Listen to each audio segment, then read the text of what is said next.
نبی اکرم صلی اللہ علیہ وسلم فرماتے ہیں جب انسان مر جاتا ہے اور اگر وہ نیکوکار ہو تو ہوتا یہ ہے کہ خوبصورت چہرے والے فرشتے آتے ہیں اور انتہائی خوشبودار کفن اس کے لیے لایا جاتا ہے، اور اس کے پاس آتے ہیں، کھڑے ہوتے ہیں اور بشارتیں دیتے ہیں، خوشخبریاں سناتے ہیں۔ اس کے رب نے اس کے سفر آخرت کے بعد کیا دینے کا وعدہ کیا ہے وہ رکھتے ہیں۔ اس کی روح مچلتی ہے اور اسے اچھے اچھے ناموں سے پکارتے ہیں، جن اچھے اچھے ناموں سے وہ دنیا میں پکارا جاتا تھا اسے مبارکباد دیتے ہیں اور اس کو خوشخبریاں سناتے ہیں۔ جو ہی وہ روح خوشخبریاں سنتی ہے وہ مچلنے لگتی ہے سفر آخرت کی ابتدا کے لیے اور کہتی ہے مجھے جلدی سے نکالو، مجھے جلدی لے کر چلو تاکہ میں اس چیز کو پالوں جو میرے رب نے سفر آخرت کے بعد میرے لیے رکھی ہے اور جو بشارت تم لوگ دے رہے ہو۔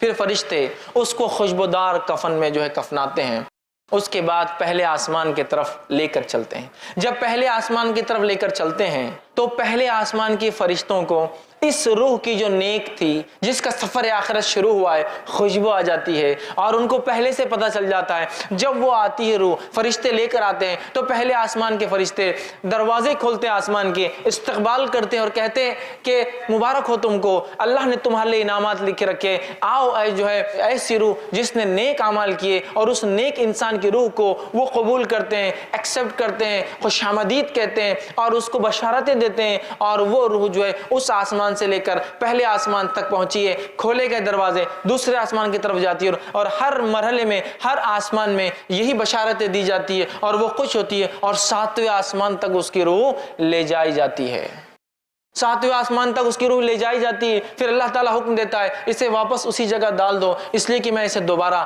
اسی سے اٹھاؤں گا۔ پھر اس روح کو لا کر قبر کے اندر ڈال دیا جاتا ہے۔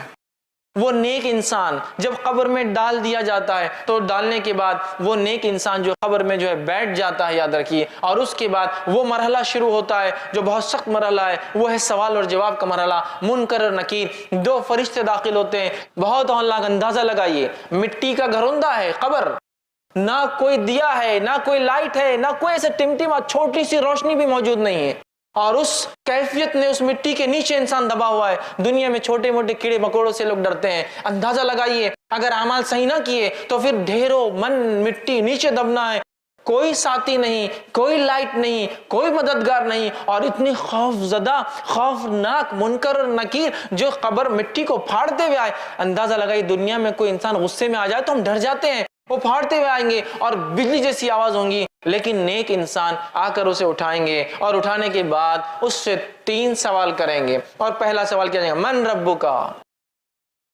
تیرا رب کون ہے؟ نیک انسان اطمینان سے بیٹھیں گا، اور آپ سے فرماتے ہیں کہ سورج غروب ہوتا دکھایا جائے گا۔ یہ سب غائب کی باتیں ہو رہی ہے، خبر کے معاملات سفر آخرت پورا غائب سے متعلق ہے۔ سورج ڈوبتا ہوا دکھایا جائے گا، وہ کہیں گا فرشتوں سوالوں کے جواب میں بعد میں دیتا ہوں، عصر کا وقت جا رہا ہے، سورج ڈوب رہا ہے، میں نماز پڑھ لیتا ہوں۔ فرشتے بتائیں گے یہ قبر ہے، یہاں نماز کی ضرورت نہیں، تو کہیں گے ہاں ٹھیک ہے کنٹینیو کرو، آگے بات کرتے ہیں۔ چونکہ وہ دنیا میں نیکی کا عادی تھا اور بالخصوص نماز کا عادی تھا، لہٰذا قبر میں بھی جب سورج کو ڈوبتا ہوا دیکھتا ہے تو کہہ رہا ہے کہ عصر کا وقت جا رہا ہے، میں پڑھ لیتا ہوں۔ تو اندازہ لگائیے نماز کے کتنے فوائد ہیں۔ بتایا جائیں گا نہیں ختم ہو گیا، نماز کا اب سلسلہ نہیں ہے، اعمال ختم ہو گئے، جو ہو گئے ہو گئے، اب تم لہٰذا بیٹھو اور جواب دو۔ تو جب پہلا سوال کیا جائے گا وہ کہیں گا میرا رب اللہ ہے۔ دوسرا سوال ہوگا من نبیوں کا، کون ہے تمہارے نبی؟ تو وہ جواب دیں گا میرے نبی محمد صلی اللہ علیہ وسلم ہے۔ تیسرا سوال ہوگا ما دینوں کا، دین کیا ہے تمہارا، کس دین پر تھے دنیا میں؟ وہ کہیں گا میرا دین اسلام تھا۔ یہ کہنے کے بعد جب ایک نیک انسان اپنے سفر آخرت کی ابتدا میں جو ٹیسٹ اس کا ہوگا، جو اورل اس کا لیا جا رہا ہے، جو وائوا اس کا ہو رہا ہے، اس میں اگر وہ رائٹ آنسرز دیتا ہے ان تینوں کوشچنز کے تو نتیجہ یہ ہوگا فرشتے سوال و جواب کا سلسلہ ختم کر دیں گے، تینوں جواب اس نے دیا ہے، اور ایک کھڑکی کھولی جائیں گی اور جہنم بتائی جائیں گی اور کہا جائیں گا یہ وہ چیز ہے جس سے تیرے رب نے تجھے بچا لیا۔ وہ بندہ شکر ادا کرے گا، اور ایک کھڑکی کھولی جائیں گی اور بتایا جائیں گا یہ تیرا مقام ہے جنت میں، یہ تیرا مقام ہے۔ وہ روح مچل اٹھیں گی اور وہ فرشتوں سے کہیں گا نیک انسان اے فرشتوں مجھے مہلت دے دو، میں جا کے اپنے رشتہ داروں کو بتا دیتا ہوں یہ میرے رب نے نیکیوں کی وجہ سے دیا ہے۔ فرشتے کہیں گے لوٹنے کا چانس، لوٹنے کا جو ہے کوئی جو ہے اس کے اندر امکان نہیں ہے، لہٰذا تم اطمینان کرو۔ اور پھر وہ انسان دعا کریں گے اللہ قیامت جلدی قائم کر، چونکہ وہ مقام مجھے چاہیے جو بتایا گیا میرا وہاں، اور وہ کہیں گے قیامت جلدی قائم کر اللہ تاکہ میں اٹھوں اس روز اور سفر آخرت کا جو اینڈ ہوگا اس میں جو ڈیسٹینیشن جو بتایا جا رہا ہے جو مجھے ملنے والا ہے یہ مجھے جلدی سے مل جائے۔ اور اس کے بعد وہ جنت کی کھڑکی کھلی رہیں گی، اس کی کچھ ہوائیں وہ محسوس کریں گا، ایک بہترین بستر اس کے لیے بچھایا جائیں گا، اور فرشتے کہیں گے اے شخص آرام سے اطمینان سے سو جاؤ، تمہارا سفر مطلب اس کا سفر شروع ہو گیا، اطمینان سے تم اس پہ سو جاؤ، اور اسے ایک دلہن کی طرح بستر پہ سلا دیا جائے گا، اور اس کے بعد وہ اطمینان سے سو جائیں گا۔ اللہ کی طرف سے حکم گا اس کا نام علیین میں نیکوکاروں کے رجسٹر کے اندر اندراج کر دیا جائے، لکھ دیا جائے، اس کا رجسٹر میں نام لکھ دیا جائے گا نیکوکاروں کی۔ آئیے اس کے بالمقابل وہ انسان جو گناہ کرتا تھا، معصیت، جرم، کفر، شرک، نفاق، اس کی زندگی اس میں گزری، اس شخص کی موت کیسی آتی وہ بھی دیکھیے، اس کا سفر آخرت سٹارٹ کیسا ہوتا وہ بھی دیکھتے ہیں ہم۔ اللہ رب العزت ہم پر رحم کرے اور ہماری حفاظت کرے۔ بہت سخت سفر ہے، ویسے موت کی ہولناکی کتنی خطرناک تھی، لیکن ایک جو گناہ گار انسان ہوتا ہے اس کے پاس فرشتے جب اس کی روح کا وقت آتا ہے پہلے تو کہتا مہلت دی جائے، چھوٹ، ڈھیل دی جائے، کہا جاتا ڈھیل نہیں ہے، اس کے بعد فرشتے جو کہ انتہائی گھٹیا صورتوں میں، بری صورتوں میں آتے ہیں اور انتہائی بدبودار ٹاٹ کا ایک اس کے لیے کفن لاتے ہیں، اور لانے کے بعد کہتے ہیں کہ اے مغضوب روح، اللہ کا تجھ پر غضب ہونے والا ہے، تو نے گناہ اور معصیت کیے، نکل، تیرا مقام یہ ہے، چونکہ جیسا نیک آدمی کو بشارت دی جاتی ہے اس کو اس کا مقام کے تعلق سے بشارت دی جاتی ہے، نکل تجھے یہاں جانا ہے۔ اور وہ گناہ گار انسان کہتا ہے کہ نہیں میں نہیں نکلوں گا، اس کی روح جسم کے اندر جاتی ہے، جب روح اندر جاتی ہے تو اسی ماحول کی، اسی حالت کی ایک تصویر اللہ نے بیان کی اور کہا وَالنَّازِعَاتِ غَرْقًا، قسماً فرشتوں کی جو روحوں کو جسم میں ڈوب ڈوب کر غوطے لگا لگا کر کھینچ کر نکالتے ہیں، چونکہ اس کی روح باہر آنا نہیں چاہیں گی، وہ اندر جائیں گی، اور یہ فرشتے اندر جا جا کے روح کو نکالیں گے۔ اور اسی بات کو اللہ رب العزت نے سورہ انعام سورہ نمبر 6 آیت نمبر 93 میں دیکھیے کیسا بیان کیا۔ اللہ فرماتا ہے اے نبی کہ اگر تم دیکھتے جب ظالموں کی موت کا وقت قریب آتا ہے، ٹھیک ہے، اور وہ موت کی جھانکنی میں جا کر پھنستے ہیں، سکرات میں ہوتے ہیں، تو فرشتے ان کے پاس جاتے ہیں، ملائکۃ باسطو ایدیہم، اور اپنے ہاتھوں کو بڑا بڑا کر کھینچتے ہیں اس کی روح کو، نکل، چونکہ ایک نہیں کئی فرشتے آتے ہیں، یاد رکھیں، نکل، اس کو کھینچتے ہیں۔ اب تمہیں بتایا جائے گا کیسا عذاب تمہیں ملتا ہے ان باتوں کے لیے جو تم اللہ کے تعلق سے بغیر علم کے بک دیا کرتے تھے، نکلو باہر اب۔ تو فرشتے ڈوب ڈوب کر نکالیں گے، فرشتے کھینچ کر کے نکالیں گے، وہ سفر کے لیے راضی نہیں ہوں گی، وہ روح وہ اندر گھسیں گی۔ فرشتے جب نکالیں گے، نبی اکرم صلی اللہ علیہ وسلم فرمایا کیسی تکلیف ہوں گی اس شخص کو جس کی روح جو گناہ گار ہوں گا، جیسے ایک بھیڑ ہو، بھیڑ سمجھتے نا آپ، شیپ، بھیڑ ہو، اس کی اون کتنی گتھیاں ہوتی ہے اس میں، وہ اگر گیلی ہو اور اس پر کوئی کانٹے دار چھڑی لے اور اس کو گھمائے جس میں بال اٹک جائے اور پھر اس کو کھینچ کر نکالے، اس قسم کی شدید تکلیف وہ محسوس کرتا ہے، اور اس کی جلد جو ہے جیسا نکلتی ہے تکلیف محسوس کرتا ہے، اور تکلیف محسوس کرتا ہے، لیکن اسے فرشتے نکالتے ہیں، بدبودار نہایتی گندے ٹاٹ کے اندر اسے لپیٹتے ہیں، لپیٹنے کے بعد پہلے آسمان پہ لے جاتے ہیں، پہلے آسمان کے فرشتے کہتے ہیں اس مغضوب روح کے لیے آسمان کے دروازے نہیں کھولے جائیں گے، واپس چلی جاؤ، اور اس انسان کو فرشتے انتہائی گھٹیا گھٹیا ناموں سے پکاریں گے جس سے دنیا میں چڑھتا تھا اور نفرت کرتا تھا۔ خبر میں آنے کے بعد وہی ہولناکی، منکر اور نکیر ظاہر ہوں گے جن کی آواز بجلی کی کڑک جیسی ہوں گی، اور آ کر سوال کریں گے اس سے اور کہیں گے من ربکا، تیرا رب کون تھا؟ کافر کہیں گا ہا لا ادری، مجھے نہیں پتا میرا رب کون تھا، مجھے نہیں پتا، جواب نہیں دے پائیں گا۔ دوسرا سوال ہوگا من نبیکا، نبی کون تھے، تیرا نبی کون ہے؟ کافر کہیں گے ہا لا ادری، مجھے تو نہیں معلوم کون میرے نبی ہے، جواب نہیں دے پائیں گے۔ تیسرا جو سوال ما دینو کا، تیرا دین کیا ہے؟ کافر کہیں گا ہا لا ادری، مجھے اس کا بھی جواب نہیں معلوم۔ اس کے بعد وہ جواب نہیں دے پائیں گا کوئی چیز کا، مطلب تینوں سوالات میں وہ فیل جائیں گا، اور اس کے بعد فرشتے ایک کھڑکی کھولی جائیں گی، جنت دکھائی جائیں گی اور کہا جائیں گا یہ وہ چیز ہے جس سے تو محروم رہا، اور ایک کھڑکی کھولی جائیں گی، جہنم میں اس کا مقام بتایا جائیں گا، اور کہا جائے گا یہ وہ مقام ہے جہاں تجھے جانا ہے، اور وہ شخص وہ اس کی روح کہیں گی اے اللہ قیامت تو کبھی قائم مت کر، چونکہ ابھی یہ تکلیف ہے، وہ مقام کتنا سخت ہوگا، ٹھیک ہے.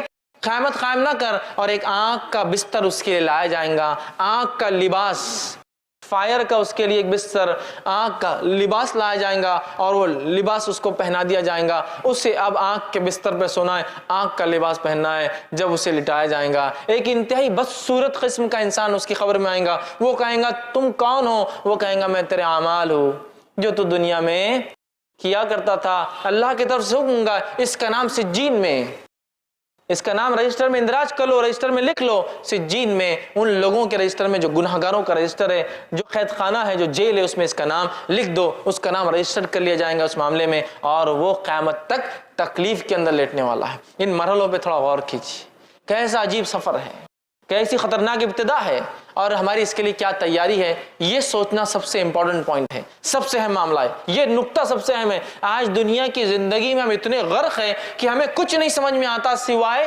مال، دولت، بیوی، بچے، گھر، جائیدادیں، اچھی اچھی گاڑیاں اور اسٹیٹس اور مقام. اس کے علاوہ ہم کچھ نہیں کرنا چاہتے. یاد رکھیے، کچھ نہیں کرنا چاہتے. یہ سفر کیسے طے کریں گے؟ اگر آپ ایک سفر کر کے جاتے ہیں کسی دوسرے شہر میں اور اس ہوٹل کے اندر گدا برابر نہ ہو، روئی برابر بھری نہ ہو، یا پھر گدا اسپیشل ٹیکنالوجی سے اگر بنا ہوا نہ ہو، تو صبح اٹھ کے ہم کہتے ہیں پیٹ ساتھ نہیں دے رہی ہے، آج کام برابر نہیں ہوگا. اندازہ لگائیے اس چیز کا جو گناہگار کے ساتھ ہو رہی ہے. آنکھ کا بستر، آنکھ کا لباس، کس قسم کی تکلیف ہے. تو یہ سفر آخرت کو ہم معمولی نہ سمجھے. اگر اس کے ابتدائی مرحلے ایسے ہیں تو اگلے مراحل کیسے ہوں گے ہم اندازہ لگا سکتے ہیں. یاد رکھیے. تو لہٰذا یہ بد اور نیک کا تھا. اب ایک معاملہ یہاں جو ہو رہا ہے، اعمال. اعمال وہ ساتھی ہے جو ساتھی ہمارے ساتھ قبر میں آنے والے ہیں، جس کو ہم سب سے بڑا دشمن سمجھتے ہیں اپنا. نبی اکرم صلی اللہ علیہ وسلم فرماتے ہیں 3 دوست ہے ایک انسان کے. ایک وہ ساتھی، وہ دوست، وہ فرینڈ ہے جو انسان کے مرتے اس کا ساتھ چھوڑ دیتا ہے، ریلیشن شپ توڑ دیتا ہے. سیکنڈ وہ دوست، وہ فرینڈ ہے جو مرنے کے بعد قبرستان تک آتا ہے. اور تیسرا وہ فرینڈ اور دوست ہے جو قبر میں ساتھ آتا ہے. پہلا دوست مال و دولت ہے، انسان مرا اور انسان کے مرنے کے ساتھ جائیداد، زمین، دولت، گاڑیاں، بنگلے، گھوڑا، سب وہیں رہ گیا، سب رہ گیا. پہلا دوست تو ساتھ چھوڑ دیتا ہے.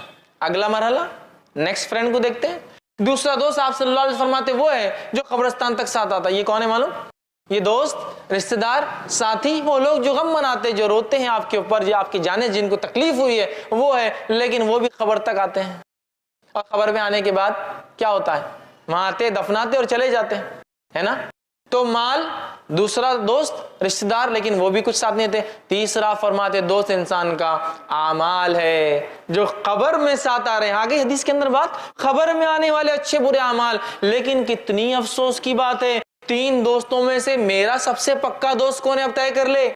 اور دیکھا یہ جا رہا ہے کہ آج کل ہم لوگوں کا سب سے پکا دوست تیسرا نہیں ہے وہ اعمال، پہلا سب سے پکا دوست مال ہے. بھائی مال، اس کے وجہ سے رشتہ داریاں توڑ دی جاتی ہے، اس کو کمانے کے لیے حلال اور حرام کی تمیز چھوڑ دی جاتی ہے، اس کو کمانے کے لیے سب کچھ کیا جا رہا ہے، اس کو کمانے کے لیے، حاصل کرنے کے لیے غبن، تکلیف، ٹھیک ہے. اس کے بعد لوگوں کے حق مارے جا رہے ہیں. اسی کے لیے تو دنیا میں سب کچھ ہو رہا ہے، یاد رکھیے. اور یہ سب سے پکا دوست ہے. اسی کی وجہ سے تو ہم نے سنتوں کو ترک کیا، اسی کی وجہ سے تو فرائض کو ہم نے چھوڑا. ارے بھائی ظہر کے ٹائم پہ نماز کو چل جائیں گے تو کام کم ہوگا، سیلری کم ہو جائیں گی، لہٰذا 1 گھنٹہ بڑھ جائیں گا نا. اسی کے لیے تو ہم نے نماز فرائض چھوڑے. اسی کے لیے تو جو رشتوں کو جوڑنے کا حکم ہے وہ توڑے کہ رشتے باقی رکھیں گے تو آ جائیں گے کل کو غریب رشتے دار، بولیں گے یہ دو یہ دو یہ دو، کہاں سے لاؤں گا؟ توڑو رشتے داریاں، چونکہ مال مانگ لیں گے یہ. تو اسی کے لیے تو سب کچھ کیا، اسی کے لیے احکامات چھوڑے اسلام کے، اسی کے لیے فرائض چھوڑے، اسی کے لیے رشتہ داریاں توڑی، اسی کے لیے بغیر حلال و حرام کی تمیز کے. اور میں نے حرام کمایا، رشوت خوری کی، غبن کیا، چوری کی، جو کچھ ہو سکتا ہے کیا، مال حاصل کیا. اور یہ ایسا بے وفا ساتھی ہے، فرسٹ سٹیج میں چھوڑ دیتا ہے، انسان مر کے چلا جاتا ہے، جھگڑا جائیداد کا چلتے رہتا ہے.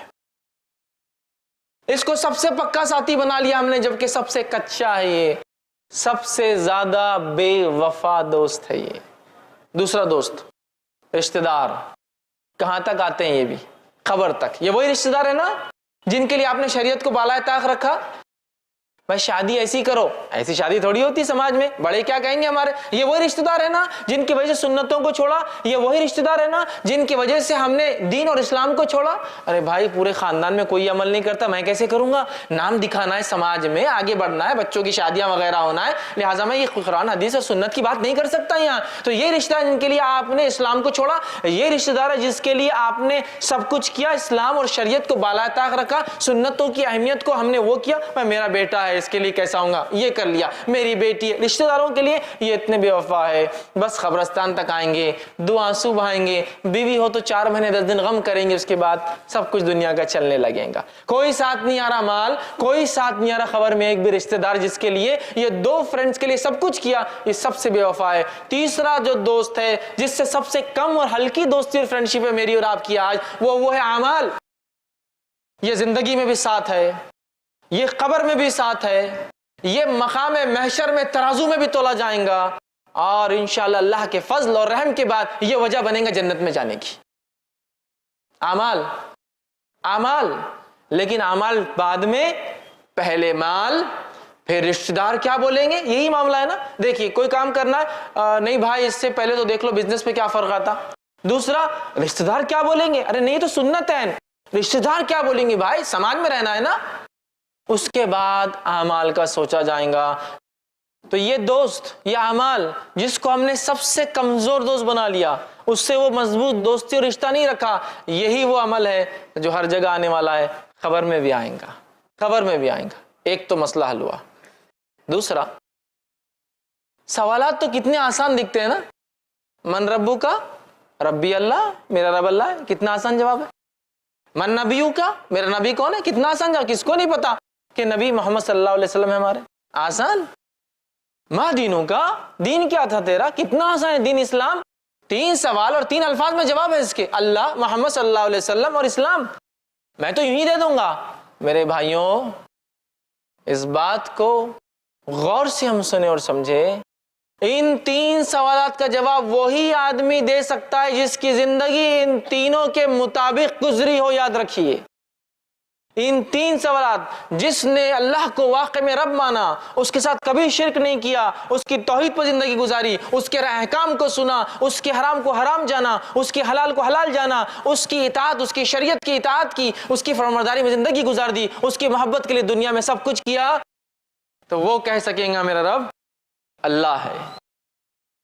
اللہ ایک لفظ ہے نا صرف، کیوں نہیں کہہ سکوں گا، نہیں کہہ سکیں گے جس کی زندگی اس پہ نہیں چلی ہو۔ ہم شرک، کفر، معصیت، احکام کو توڑنا، حرام میں زندگیاں ڈوبی ہوئی ہے، من مانی زندگیاں گزار رہے ہیں، نہیں اللہ تعالیٰ پھر بھی ہم کو یہ نہیں، یہ لفظ نہیں آئیں گا زبان پہ، یاد رکھیے، یہ تو اسی کی زبان پہ آئیں گا جس کی زندگی اللہ کو رب مانتے ہوئے گزری ہو، اور اللہ کو رب مانتے ہوئے دنیا سے چلا گیا ہو، یاد رکھیے۔ اور اسی رب کے لیے اس نے لوگوں سے رشتے توڑے، اسی رب کے لیے لوگوں سے اس نے لڑائیاں کی، اسی رب کی خاطر دوستی ہوئی، اسی رب کی خاطر دشمنی ہوئی، اسی کی خاطر حرام کو چھوڑا، اسی خاطر حلال کو کیا۔ اس نے کہا تھا رشتہ داریاں نبھاؤ تو میں نے کر لیا تھا، سب کچھ اللہ کے لیے ہوا، وہ کہہ سکیں گے میرا رب اللہ ہے۔ دوسرا، میرا نبی کون ہے، محمد صلی اللہ علیہ وسلم، کتنا آسان ہے، لیکن یہ وہی کہہ سکیں گا جس کی زندگی نبی اکرم صلی اللہ علیہ وسلم کی اتباع میں گزری ہو۔ من مانے ڈھنگ سے زندگی گزارنے والوں کو یہ جواب نہیں ملے گا، اس کا یاد رکھیے۔ جس نے جو سنت کو بالائے طاق رکھا، سنت کیا ہے، کر لیے تو عمل ٹھیک، نہیں کرے تو چلتا، ماحول بنا دیا گیا، یہ سنت پہ عمل کرے تو ٹھیک، نہیں کرے تو چلتا ہے، ایسا کوئی مسئلہ نہیں، اتنا ماحول بنا دیا گیا آج۔ یہ سنتوں کو مذاق سمجھ رہے ہیں، سنتوں کا انکار کرنا فیشن بن چکا ہے آج کل، معلوم، ارے یہ حدیث تو میرے پلے نہیں پڑ رہی بھائی، سمجھ میں نہیں آ رہی، رد، ارے یہ حدیث تو مجھے سمجھ میں نہیں آ رہی، رد، ارے یہ حدیث تو اس کے خلاف دکھ رہی مجھے، رد، ارے یہ حدیث میں تو فلاں، رد، مطلب تمہاری عقلیں جانچیں گی اب سنت کو، سنت کا انکار کیا، پوری زندگی من مانی زندگی گزاری، تو پھر کیا وہ یہ کہہ سکیں گا میرے نبی محمد صلی اللہ علیہ وسلم ہے؟ یاد رکھیے، جو نبی اکرم صلی اللہ علیہ وسلم کی محبت کرتا ہے، محبت کا تقاضا اطاعت اور فرمانبرداری، یاد رکھیے، اس لیے کہ آپ صلی اللہ علیہ وسلم نے فرمایا کہ جس نے میری سنت سے محبت کی اس نے مجھ سے محبت کی، من احب سنتی فمن احبنی، اس نے مجھ سے محبت کی، ومن احبنی کان معی فی الجنہ، اور جس نے مجھ سے محبت کی میرے ساتھ جنت میں ہوگا۔ نبی اکرم صلی اللہ علیہ وسلم کی سنتوں سے محبت کرنا ہے، اور اپنی زندگی کو سنتوں کے مطابق ڈھالنا ہے، پھر چاہے میرا سماج اور معاشرہ کچھ بھی بکے میرے بارے میں تو ایسی زندگی جوں گا۔ یہی صحابہ کا طرز تھا، یہی ان کا طریقہ تھا، اسی پہ زندگی گزاری۔ اور ایک ایک سنت تو کیسے مانتے تھے، بہت بڑا واقعہ سنانے کا وقت نہیں ہے، ایک واقعہ سنا تو عبداللہ ابن عمر رضی اللہ عنہما سفر کو نکلتے، حج کے سفر کو جاتے ہیں، ایک مقام پہ اونٹ رکتے ہیں، دوسرے تابعین سوچتے ہیں چونکہ جو ان کے ساتھ تھے سیکھنا چاہتے تھے، کیوں تو انہوں نے اللہ کے رسول صلی اللہ علیہ وسلم کے ساتھ حج کیا تھا کہ کیا کیا حج میں ہوتا ہے۔ لوگوں کو لگا شاید عبداللہ اب نماز عصر پڑھیں گے، سب اترے، عبداللہ ابن عمر رضی اللہ عنہ ایک مقام پہ گئے، وہاں جا کر ایسے بیٹھے جیسے استنجا پیشاب کرنے کو بیٹھتا ہے، وہاں استنجا کے لیے بیٹھے، بیٹھ کر اٹھے۔ لوگوں نے کیا کہ ہم یہاں وضو کر کے نماز نہیں پڑھیں گے، اور آپ نے تو پیشاب بھی نہیں کیا، بس بیٹھ کے آ گئے۔ تو کہا نہیں، نہ ہم نماز پڑھیں گے نہ ہی اثر کریں گے۔ تو نبی اکرم صلی اللہ علیہ وسلم، کیونکہ اثر تو اس مقام پہ پڑی، تو کہا پھر یہاں کیوں رکے ہو؟ تو کہا نبی اکرم صلی اللہ علیہ وسلم کے ساتھ میں حج کے سفر پہ تھا، آپ صلی اللہ علیہ وسلم یہاں استنجا فارغ ہوئے تھے، مجھے آیا تو نہیں تھا، پھر بھی میں بیٹھنا پسند کرتا ہوں یہاں۔ کیسی اتباع ہے؟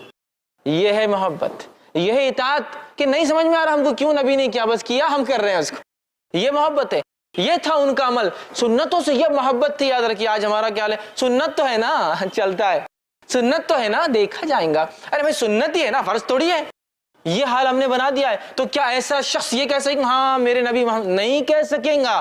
یہ وہی کہیں گا جس کی زندگی عین سنت پر گزری ہو، یا کم از کم گزار نہ سکا ہو تو تڑپ رکھتا تھا شدید کہ اللہ موقع ملے تو میں گزاروں، چونکہ دنیا کے ایسے کئی علاقے ہیں جہاں سنت عمل کرنا مشکل ہی نہیں، ناممکن ہوتا ہے۔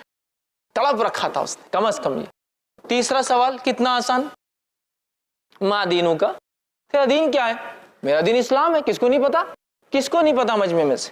سب کو پتا ہے، لیکن یہ جواب اسی کے منہ سے نکلے گا جس کی زندگی اسلام کے مطابق تھی، جس کا پیدا ہونا اسلام کے مطابق تھا، جس کی شادی اسلام کے مطابق تھی، جس کا مرنا اسلام کے مطابق تھا، جس کا اٹھنا اور بیٹھنا اور کھانا اور پینا سارے اعمال اسلام کے مطابق تھے، جس کی شرم حیا لباس سارا اسلام کے مطابق تھا۔ یہاں تو پوری زندگی منمانی، شادی اپنے ڈھنگ سے، میت اپنے ڈھنگ سے، پیدائشی اپنے ڈھنگ سے، منمانی کرتے ہیں۔ اسلام تو تب آتا ہے جب جھگڑے کی بات آتی ہے نا، اسلام تو تب آتا ہے جب طلاق کی بات آتی ہے۔ شادی تو منمانے ڈھنگ سے ہوتی ہے، طلاق ہی سنت کے مطابق ہوتی ہے۔ حالت تو یہ ہے، حالت تو یہ ہے۔ پھر ہم بول رہے ہاں نہیں ہم تو آسانی سے جواب دے دیں گے اسلام ہمارا دین تھا، نہیں، یہ الفاظ نہیں آئیں گا میرے بھائی۔ جس کی زندگی ان تین چیزوں پہ تھی، جو واقعی میں اللہ کو رب مانتا تھا، شرک نہیں کیا اس کے ساتھ، جو واقعی محمد صلی اللہ علیہ وسلم کو یہ اپنے لائق اتباع مانتا تھا اور آپ کے طریقے پہ زندگی گزاری، اور جس نے واقعی میں اسلام کو اپنا دین سمجھا اور اس کے مطابق اس کے زندگی کا ہر شعبہ تھا، یاد رکھیے، کم از کم نہ کر سکا تو تڑپ رکھتا تھا، وہی جواب دے پائیں گا۔ کیا جواب دے پائیں گا؟ میرا دین اسلام ہے۔ تین سوال آسان دکھتے ہیں، جواب ہر آدمی نہیں دے پائیں گا جب تک کہ اس کی زندگی اس پہ نہ ہو۔ آگے بڑھتے ہیں۔ صحابہ نے کہا اللہ کے رسول، سفر آخرت جاری ہے، کہ اللہ کے رسول یہ جو آپ کہہ رہے ہیں یہ فرشتے آ جائیں گے منکر نکیر، کیا ہولناک سچویشن ہوں گی، خطرناک سچویشن ہوں گی کہ ایک انسان خبر میں اکیلا اور اتنے خطرناک بجلی سے زیادہ تیز کڑکنے والی آواز والے، بڑی بڑی آنکھوں والے، اتنے بڑے دانت والے دو فرشتے آ کے سوال کریں گے، کیسے ہم جواب دے پائیں گے؟ صحابہ کے دیکھیں صحابہ نے کیا سوال کیا، سوال دہراتا ہوں۔ صحابہ نے پوچھا اللہ کے رسول صلی اللہ علیہ وسلم، آدمی کے سر پر اگر فرشتہ گز لے کر کھڑا ہو تو اس کا مطلب فرشتہ گز بھی لے کر آئیں، گز سمجھتے نا، لوہے کی راڈ، سلاخ۔ تو وہ فرما رہے اللہ کے رسول وہ اگر گز لے کر کھڑا رہیں گا سر پر تو ہم تو مٹی کے بت بن جائیں گے، منہ سے جواب بھی کیسا نکلیں گا اس خطرناک فرشتے کے سامنے، ہے نا؟ تو اللہ کے رسول صلی اللہ علیہ وسلم فرماتے ہیں کلمہ توحید لا الہ الا اللہ کی برکت سے تم جو ہے خبر کے سوالات کے جوابات بھی دوں گے، دنیا بھی تمہاری اور آخرت میں بھی اللہ تمہیں ثابت قدم رکھیں گا۔ اور پھر اللہ کے رسول صلی اللہ علیہ وسلم نے یہ آیت تلاوت کی جو سورہ ابراہیم سورہ نمبر 14 آیت نمبر 27 1427 ہے، یثبت اللہ الذین آمنوا بالقول الثابت فی الحیات الدنیا وفی الآخرہ۔ اللہ تعالیٰ یثبت اللہ الذین آمنوا جما دے گا ایمان والوں کو بقول ثابت، ایک مضبوط کلمے کے ذریعے، اور وہ کلمہ کون سا ہے؟ لا الہ الا اللہ، کلمہ توحید، فی الحیات الدنیا وفی الآخرہ، دنیا کی زندگی میں اور آخرت کی زندگی میں کلمہ توحید کی بنیاد پر ہم جمیں گے۔ یاد رکھ، تو دنیا میں بھی اگر ہمیں قدم جمانا اپنے کلمہ توحید اور اس کی برکتیں ہوں گی جس کی وجہ سے ہوں گا، اور آخرت کا تو معاملہ کلمہ توحید ہی ہے، لا الہ الا اللہ ہے۔ تو یہ بھی پتہ چل گیا کہ برکت توحید کی کیا ہے؟ یہ توحید کی برکتوں کی وجہ سے انسان کے سوال و جواب میں آسانی، منکر نکیر سے نہیں ڈرے گا، دنیا اچھی گزارے گا، اور انشاءاللہ العزیز آخرت بھی اس انسان کی اچھی ہوں گی۔ اب آئیے آگے بڑھتے ہیں۔ خبر میں ایک چوتھا سوال بھی ہوگا، حیرت مت کیجیے، لیکن یہ سوال نہیں ہے، یہ فرشتے پوچھیں گے، پھر سوال کی شکل میں نہیں، تعجب کی شکل میں یا تعریف کی شکل میں۔ وہ کیا چیز ہے؟ اس کے تعلق سے ابو داؤد اور بخاری کی روایت آتی۔ ابو داؤد کی روایت میں ہے، نبی اکرم صلی اللہ علیہ وسلم فرماتے ہیں جب بندہ 3 سوالات کے جواب دے دیں گا، مطلب یہ نیک انسان تھا، رائٹ آنسرز دے دیں گا، تو فرشتے اس سے پوچھیں گے اور سوال کریں گے، ما یدریک، تجھے ہمارے سوالات کے جواب کیسے آئے؟ بہت امپورٹنٹ ایشو ہے۔ اگر جو لوگ اسٹوڈنٹس ہیں، اسکول کالج جاتے ایگزامز دیتے ہیں، وہ اس بات کو سمجھ سکتے ہیں کہ وائیو میں اگر کوئی کوشچن آنے والا ہے اور وہ کوشچن کا آنسر کہاں ملتا ہے اگر پتہ چل جائے تو کتنی بڑی بات ہوگی نا، وہی بات ہو رہی ہے۔ فرشتے پوچھیں گے پتہ کیسے چلا آپ کو یہ 3 سوالات کے یہ 3 جواب ہے؟ سب سوال کرنے والے تو نیک انسان کیا جواب دیں گا؟ سنیے، اللہ کے رسول صلی اللہ علیہ وسلم فرماتے ہیں، یہ مسند احمد کی روایت کا ایک ٹکڑا ایک حصہ ہے، آپ فرماتے ہیں قرأت کتاب اللہ، میں نے اللہ کی کتاب پڑھی تھی، آمنت بھی، میں اس پر ایمان لایا، وصدقت، اور اس کی تصدیق بھی کی تھی میں نے کہ حق ہے۔ میں نے اللہ کی کتاب پڑھی، ایمان لایا اور تصدیق بھی کی۔ دیکھیں ایک ایمان لانا ہے کہ اور تصدیق کرنا ایک چیز کی، مانتا ہوں میں اس چیز کو، مجھے یقین ہے اس چیز پر، یقین کیا تھا، لہٰذا مجھے جواب مل گئے۔ تو کہاں ہیں ان 3 سوالوں کے جواب؟ اللہ کی کتاب میں۔ کون سی گائیڈ بک میں ملیں گے آخرت اور آخرت کے سفر کے سوالات کے جواب؟ قرآن میں۔ اس کو پڑھنا ہے، پڑھنا ہے تو صرف یہ نہیں کہ ہاں پڑھ لیا الف لام میم ذالک، پڑھنا ہے، تصدیق بھی کرنا ہے نا ایمان کے ساتھ۔ اس کتاب میں کوئی شک نہیں۔ تو جو کتاب کی ابتدا یہ ہو رہی ہے، اکثر کتابوں پہ لکھا ہوتا ہے مصنف کی گزارش، کتاب میں اگر غلطی ہو تو ہمیں بتا دے، اللہ آپ کو جزائے خیر دے گا۔ اس کتاب کی ابتدا میں اللہ کہہ رہا ہے ذالک الکتاب لا ریب فیہ، اس کتاب میں اللہ کی طرف سے کوئی شک نہیں ہے، تمہیں کچھ شک و شبہ نہیں کرنا ہے، پڑھو اور صرف عمل کرنا ہے تمہیں۔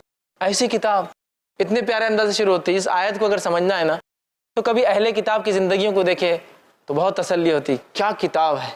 اہل کتاب صرف یہی طے کرتے پریشان ہیں، یہ کتاب کا حصہ ہے یا یہ کتاب کا حصہ نہیں ہے، یہ کتاب کا حصہ ہے یا یہ کتاب کا حصہ نہیں ہے۔ ایک زمانے میں یہ کتاب تھی، اگلے زمانے میں رد ہو گئی، ایک زمانے میں یہ تھی، اگلے زمانے میں بولتے یہ موضوع تھی۔ یہ حالت ہے۔ الحمدللہ اس کتاب کو صرف آپ کھول رہے ہیں اور اس میں لکھا ہوا ہے اس کتاب میں کوئی شک نہیں، لیکن جس چیز میں جب شک نہیں ہوتا ہے تو اس کا کیا معنی ہوتا ہے معلوم آپ کو؟ اس کا معنی ہوتا ہے پھر اسے عمل کرنا بھی لازم ہے۔ حکومت نے قانون پاس کیا، قانون اگر حکومت کی طرف سے کوئی شک نہیں ہے تو عمل کرنا لازم ہے۔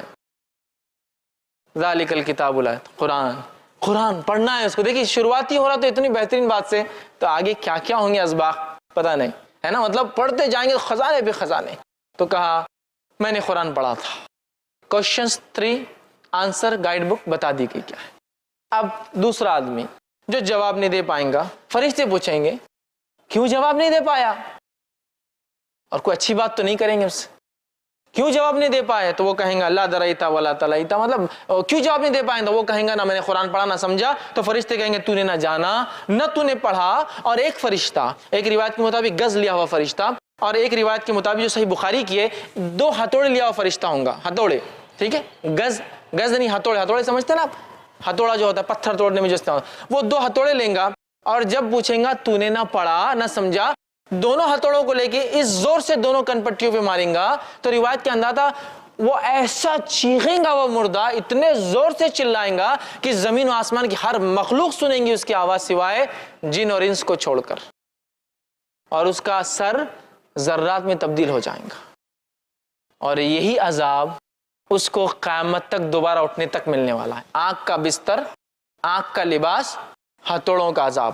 ایک روایت میں گز کے ہے، گز، وہ گز لے کے کھڑا ہوں گا، اور گز لے کے کھڑا ہوں گا اور اس زور سے ماریں گا، اور یہ گز والے فرشتے اور ہتھوڑے والے فرشتوں کی دونوں کی خصوصیت یہ دونوں اندھے اور بہرے ہیں، سنتے بھی نہیں ہیں دیکھتے بھی نہیں ہیں، چاند ذرہ برابر بھی نہیں ہے کہ کچھ وہ کر سکے، نہ سنتے ہیں نہ دیکھتے ہیں کیا ہو رہا ہے، لیکن مارتے ہیں۔ اگر دونوں روایتوں کو ملا لیا جائے تو معنی یہ ہوا ایک فرشتہ کنپٹیوں پہ مارتا ہے ہتھوڑے سے، اور ایک فرشتہ پیچھے سے کھڑے ہو کر سر پہ مارتا ہے گز، دونوں روایتوں کو ملاتی ماں۔ تو اس گز کے تعلق سے آپ نے فرمایا جب وہ گز اٹھاتا ہے اور مارتا ہے اس کے سر پر، چونکہ سفر آخرت کی تیاری نہیں کر کے آیا تھا، تو وہ گز جب سر پہ پڑتا ہے تو اس کا سر ذرات میں تبدیل ہو جاتا ہے۔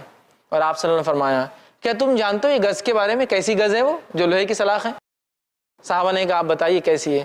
تو کہا یہ گز ایسی ہے کہ اگر ایک بڑے پہاڑ پر مار دی جائے تو ایک وار سے پورا پہاڑ ذرات، ذرات سمجھتے ہیں نا، ذرات ان پارٹیکلز کو کہتے ہیں جن کو بغیر پھونکے کے خود بخود اڑتے رہتے ہیں انوائرمنٹ کے اندر، ایٹماسفیئر میں، ذرات میں تبدیل ہو جائیں گا۔ اور پھر آپ نے فرمایا یہ گز کتنی وزنی بتاؤں؟ اتنی وزنی ہے کہ سارے انس آدم علیہ السلام سے لے کر آخری بچہ جو پیدا ہوں گا، اور سارے جن ابلیس سے لے کر آخری جو جن ہوں گا، سب بھی اگر جمع ہو جائے اور اس گز کو ہلانا چاہے تو ہلا بھی نہیں سکتے ہیں، اتنا ویٹ ہوگا اسے ایک گز کا۔ تو کن پٹی پہ ہتھوڑے، سر پہ گز